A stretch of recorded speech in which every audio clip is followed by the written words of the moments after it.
For over 2 months, tens of thousands of Israelis have taken to the streets to protest the new government of Benjamin Netanyahu, who's returned to power for a 6th term as Israel's prime minister. He's formed a coalition with extremist political parties whose far-right and ultra-religious agendas have long existed on the outer margins of Israeli politics. They've proposed reforms that could undermine the country's independent judiciary and threaten some groups' civil rights. We care about our rights, like women's rights and Palestinian people rights, homosexuality, everything. You moved here from LA. Correct. In the 70s. Correct. Is this the Israel that you moved to, that you believed in? The question makes me cry. Obviously not. No. This is so far from anything I would have ever imagined that happened. It's hard to see this. Moshe Chertoff moved to Israel 50 years ago to build a life in a socialist community known as a kibbutz. This is, in essence, an agricultural commune. In the time since he immigrated, Chertoff says Israel has shifted significantly to the right, and the majority of communities like his have privatized. He fears the ultra-religious and ultra-nationalist hardliners in the new government now have the power to remake the fabric of Israeli society. In the beginning of the state, there was some separation between church and state. Now there's not only no separation, the new government is giving them powers to be able to say that doctors should be able to decide not to serve patients because it doesn't meet their religious beliefs. What? Whose religious beliefs? I don't understand what kind of extreme Judaism that is. It's definitely not the Judaism that I knew, or that I'd say 75% of American Jews know. If the situation continues as it's going, will you be able to live in this country? I'll have to.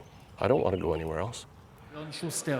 Netanyahu's government is trying to pass legislation that would allow a simple majority of lawmakers to override decisions by the country's Supreme Court.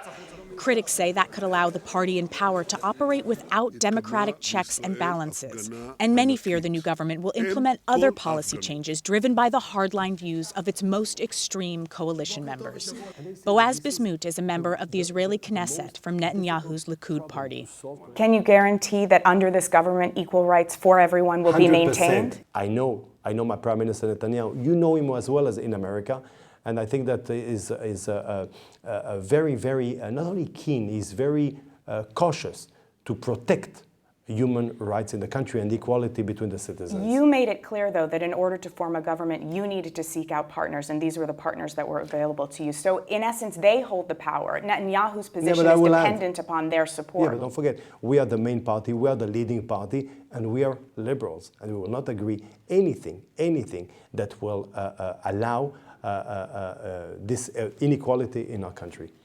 They did agree to put a radical ultranationalist in charge of the police. Itamar Ben-Gvir is Israel's new national security minister. In 2007, he was convicted of inciting racism and supporting a terrorist organization. Itamar Ben-Gvir has chanted death to Arabs in the past. He's on camera encouraging Palestinians to be shot. Do you think this is a man who should hold a ministerial post in government? The man has made mistakes in the past, but he told me I made mistakes, I have changed, and I believe him. I believe him. Many believe Ben-Gvir's appointment is one more nail in the coffin of a so-called two-state solution to the ongoing Israeli-Palestinian conflict, which is supported by the United States. That solution would see Gaza, the West Bank, and East Jerusalem become an independent Palestinian nation. Do you support a two-state solution? No. No. No. So what is your message then to the United States? Blinken called your foreign minister and reiterated the United States support for a two-state solution. What is your response? First of all, my message to America is thank God, that we're friends. We share the same values, and thank God we share the same values. Yet, we can also disagree. The new government has made it a priority to expand settlement building, the construction of Jewish communities in Palestinian areas that often involves the forced eviction of Palestinians from their homes. Munir Marjia is a Palestinian advocate who works in East Jerusalem, the section of the ancient holy city that many hope will serve as the capital of a future Palestinian state. If we look over there, that's one of the settlers' organizations that succeeded in taking over a Palestinian house. Now they are living there. On the left side, there are also Palestinian houses that were under the imminent risk of forcible transfer.